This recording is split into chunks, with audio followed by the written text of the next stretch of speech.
अब आइए आगे बढ़े। 8 की आवाज आप देख रहे हैं, आपके साथ हूं मैं दीपा। फिलहाल जालौन से खबर है। जालौन में ट्रैक्टर ट्रॉली ने 5 लोगों को रौंदा के तेज रफ्तार ट्रैक्टर ट्रॉली ने 5 लोगों को मारी टक्कर और 3 मजदूरों की हालत नाजुक बताई जा रही है। घायलों को मेडिकल कॉलेज में भर्ती करवाया गया, वहीं पर इलाज चल रहा है। ग्वालियर और जालौन के रहने वाले सभी घायल मजदूर बताए जा रहे हैं। ये बड़ी खबर और तस्वीर जो अस्पताल पहुंचने की है वो आपके सामने। 3 मजदूर बताए जा रहे हैं जिनकी हालत नाजुक है। घायलों का उपचार चल रहा है मेडिकल कॉलेज में। जालौन से खबर, ट्रैक्टर ट्रॉली ने 5 लोगों को रौंदा। तेज रफ्तार में ट्रैक्टर ट्रॉली आगे बढ़ रही थी और 5 लोगों को मारी टक्कर। 3 मजदूरों की हालत नाजुक बताई जा रही है। घायलों को मेडिकल कॉलेज में भर्ती करवाया गया। ग्वालियर और जालौन के रहने वाले सभी घायल मजदूर बताए जा रहे हैं। घायलों को अस्पताल पहुंचाया गया, उसी की ये तस्वीर आपके सामने है। जालौन में हादसा हुआ है। ट्रैक्टर ट्रॉली ने 5 मजदूरों को टक्कर मारी, जिनमें से 3 मजदूर बताए जा रहे हैं जिनकी हालत बहुत नाजुक बनी हुई है। तेज रफ्तार की वजह से यह हादसा हुआ। 5 लोगों को रौंदा। घायलों का इलाज चल रहा है मेडिकल कॉलेज में। जब अस्पताल पहुंचाया गया सभी मजदूरों को, उसी वक्त की तस्वीर आपके सामने है। 3 की हालत बहुत नाजुक बताई जा रही है।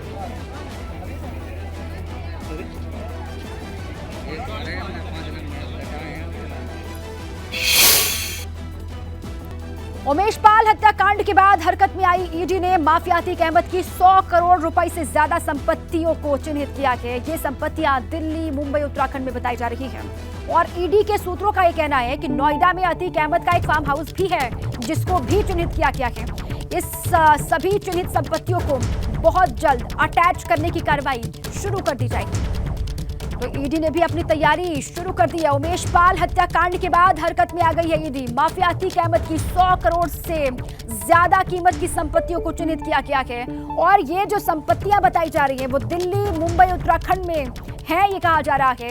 ईडी के सूत्रों का कहना यह है कि नोएडा में अतीक अहमद का एक फार्म हाउस भी है जिसको भी चिन्हित किया गया है। इस पर भी शिकंजा कसा जाएगा। इस सभी चिन्हित संपत्तियों को बहुत जल्द अटैच करने की कार्रवाई भी शुरू की जाएगी। ये जानकारी सूत्रों के हवाले से मिल रही है। तो अतीक अहमद पर ईडी का शिकंजा कसता हुआ दिखाई दे रहा है। जेल में बंद है अतीक अहमद और बाहर किस तरीके से अवैध संपत्तियों पर, गलत तरीके से अर्जित की गई संपत्तियों पर एक्शन लिया जा रहा है। दिल्ली, मुंबई, उत्तराखंड में जो संपत्ति उसको चिन्हित किया गया। नोएडा में भी अतीक अहमद का एक फार्म हाउस है जिसको भी चिन्हित किया गया है। सूत्र ये बता रहे हैं कि यहां पर भी एक्शन जल्द ही लिया जाएगा।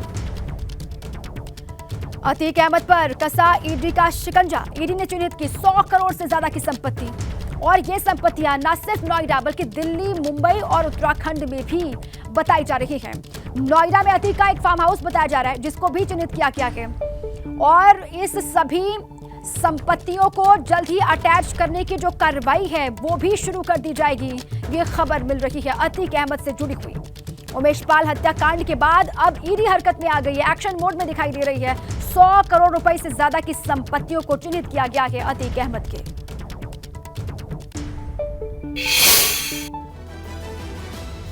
उमेश पाल हत्याकांड के बाद अतीक गैंग पर शिकंजा कसता हुआ दिखाई दे रहा है। इसी सिलसिले में प्रयागराज पुलिस ने बड़ी कार्रवाई को अंजाम दिया और चकेरी इलाके में स्थित अतीक के दफ्तर पर छापामारा किया। पूरी दफ्तर में खुदाई के बाद पुलिस को बेहद अहम सबूत हाथ लगे हैं। पुलिस ने यहां से करीब 74 लाख रुपए कैश, 5 पिस्टल और 5 तमंचा, इसके अलावा मैगजीन और कारतूस बरामद किए हैं।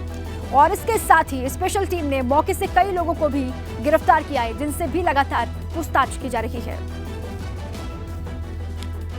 तो प्रयागराज पुलिस ने बड़ी कार्रवाई को अंजाम दिया। चकेरी इलाके में अतीक के दफ्तर पर रेड पड़ी और वहां पर यह कहा जा रहा है कि पूरी दफ्तर में खुदाई की गई। तो खुदाई के बाद पुलिस को बेहद अहम सबूत हाथ लगे हैं जिसके बारे में भी आने वाले वक्त में पुलिस खुलासा करेगी। पुलिस ने यहां से करीब 74 लाख रुपए कैश बरामद किए हैं और इसके अलावा 5 पिस्टल को बरामद किया गया, 5 तमंचा यहां से मिला गए और साथ ही साथ मैगजीन और कारतूस को भी पुलिस ने बरामद किया है। इसके अलावा स्पेशल टीम ने मौके से कई लोगों को गिरफ्तार किया। रिकवरी हुई है इससे संबंधित, वो मैं आपको बता रहा हूँ। इनसे 5 पिस्टल मिली हैं। एक पिस्टल है Colt 45, 4 pistol 32 bore, 3 तमंचा 315 bore, 2 तमंचा 312 bore, total 5 तमंचा, 5 pistol, 5 तमंचा और 1 मैगजीन कोल्ट 45 ऑटो, 10 की कैपेसिटी वाली ये मैगजीन है। ये इनके पास से बरामद हुई है। जो अब आइए आपको सीधे लिए चलते हैं। सीएम योगी की तस्वीर आ रही है पूजा पाठ की। नवरात्रि की शुरुआत हो चुकी है और मंदिर में पूजा पाठ करेंगे, वो तस्वीर भी आपको हम दिखाएंगे। सीएम योगी की तस्वीर है, चैत्र नवरात्रि की शुरुआत, उनकी तस्वीर आपके सामने है। कुछ ही देर के बाद मंदिर की तस्वीरें भी सामने आएंगी। ये सीएम योगी की मौजूदगी, वहां पर लोगों के साथ मुलाकात करते हुए जो लोग यहां पर पहुंचे हैं सीएम से मिलने के लिए और बच्ची से दुलार करते हुए सीएम योगी दिखाई दे रहे हैं। जो बच्चे यहां पर पहुंचे हुए हैं अपने माता पिता के साथ। नवरात्रि की शुरुआत आज से हो चुकी है। वीपी गंगा के सभी दर्शकों को नवरात्रि की बहुत बहुत शुभकामनाएं। आज से नवरात्रि के पावन पर्व की शुरुआत हो गई है और श्रद्धालु 9 दिन तक मां दुर्गा के 9 अलग अलग रूपों की आराधना करने वाले हैं। मां से सुख समृद्धि की कामना की जाएगी। 4 तस्वीर आप देख रहे हैं। आज पहले दिन मां शैलपुत्री की पूजा अर्चना की जा रही है। मां शैलपुत्री पर्वतराज हिमालय की पुत्री है और कठिन तप करके भगवान शिव को उन्होंने प्रसन्न किया था। भगवान शिव की अर्धांगिनी वो बनी थी। आपको हम 4 तस्वीरें दिखा रहे हैं। अलग अलग तस्वीरों में आप देख पा रहे हैं। वाराणसी की तस्वीर है, मिर्जापुर की तस्वीर है, सहारनपुर की तस्वीर है और दिल्ली के मंदिरों में सुबह से ही श्रद्धालु उमड़े हुए हैं और मां दुर्गा की आराधना लगातार कर रहे हैं। दुर्गा कुंड की तस्वीर काशी की आप देख रहे हैं। इसके अलावा भी और 4 तस्वीरें आपके सामने। मां शक्ति के धाम विंध्यवासिनी में नवरात्र को लेकर मंदिरों में श्रद्धालुओं का सैलाब उमड़ा हुआ है। हमारे संवाददाता अनुज श्रीवास्तव की एक रिपोर्ट इसी को लेकर दिखाते हैं। मां विंध्यवासिनी का धाम मिर्जापुर में त्रिकोण पर स्थित है। अगर हम यहाँ बात करेंगे तो मां काली, मां सरस्वती और मां विंध्यवासिनी के रूप में यहाँ पर देवियाँ विराजमान हैं। इन्हीं 3 देवियों के नाम पर 9 दुर्गा यहाँ पर मनाई जाती हैं। 9 दिन तक यहाँ पर माता की पूजा की जाती है। 9 दिन में माता की पूजा शैलपुत्री के रूप में पहले दिन की जाती है, दूसरे दिन ब्रह्मचारिणी और तीसरे दिन चंद्रघंटा, चौथे दिन कुष्मांडा, 5वें दिन स्कंद माता, 6वें दिन कात्यायनी, 7वें दिन श्री कालरात्रि, 8वें दिन श्री महागौरी और 9वें दिन श्री सिद्धिदात्री का पूजन किया जाता है। इसे 9 दुर्गा कहते हैं। आप देख रहे हैं कितनी भीड़ मां विंध्यवासिनी के धाम में है। मां विंध्यवासिनी का यह केंद्र आस्था का प्रमुख केंद्र है। देश के 51 शक्तिपीठों में एक यहाँ पे ये माना जाता है। कहते हैं कि सारे धाम में माँ का अलग अलग अंग गिरा था, लेकिन विंध्याचल की बात करेंगे तो विंध्याचल में त्रिकोण यंत्र पर स्थित विंध्याचल निवासिनी देवी महाकाली, महालक्ष्मी और महासरस्वती के रूप धारण करती हैं। विंध्य पर्वत पर आप देखेंगे यहाँ पे 9 दिन में लाखों की भीड़ होती है। आस्था का केंद्र है मां विंध्यवासिनी। 51 शक्तिपीठों में एक है मां विंध्यवासिनी का धाम। और देखेंगे यहाँ पे, उधर दिखाइए जरा कैमरामैन, इतनी भीड़ यहाँ पर कम से कम अगर 9 दिन में बात करेंगे तो कम से कम 20 लाख लोग पूरे देश से यहाँ पर आते हैं। हम बात करेंगे यहाँ पे कुछ लोगों से। कहाँ से आए भैया? सर हम आजमगढ़ से हैं। कहाँ आए हैं? यहाँ सर हम विंध्याचल में आए हुए हैं। आप लोग कहाँ से आए हैं? मैं आजमगढ़ से आया हूँ। क्या देखते हैं मां विंध्यवासिनी धाम में इतनी भीड़ में चले आ रहे हैं?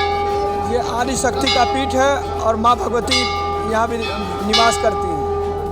तो ये आदि शक्ति पीठ है, मां विंध्यवासिनी यहाँ निवास करती हैं। सुबह 4 बजे से यहाँ पे लाइन लगी हुई है।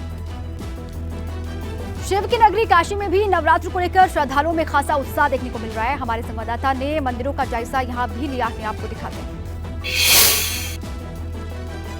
शिव की नगरी काशी में चैत्र नवरात्र के प्रथम दिन आस्था का जन सैलाब उमड़ा पड़ा है। हम इस वक्त वाराणसी के दुर्गा कुंड स्थित दुर्गा मंदिर में मौजूद हैं। आप देख सकते हैं भोर से ही श्रद्धालु लाइन में लग के कतारबद्ध तरीके के माता के जयघोष के साथ मां दुर्गा के दर्शन कर रहे हैं। और ऐसी मान्यता है कि नवरात्र के महीने में माता के दर्शन करने मात्र से सभी मनोकामनाओं की पूर्ति होती है। लिहाजा नवरात्र के 9 दिन श्रद्धालु मंदिरों में काफ़ी संख्या में पहुंचते हैं और माता के दर्शन करते हैं।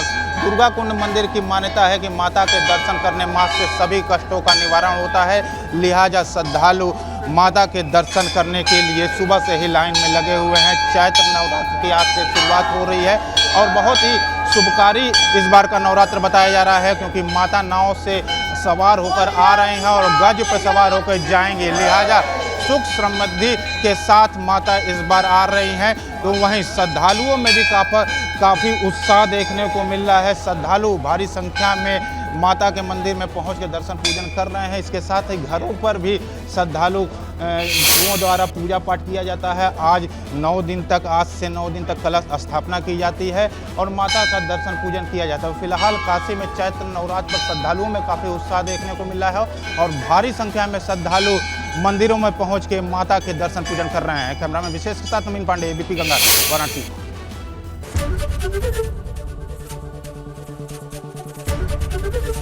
एबीपी गंगा, खबर आपकी, जुबान आपकी।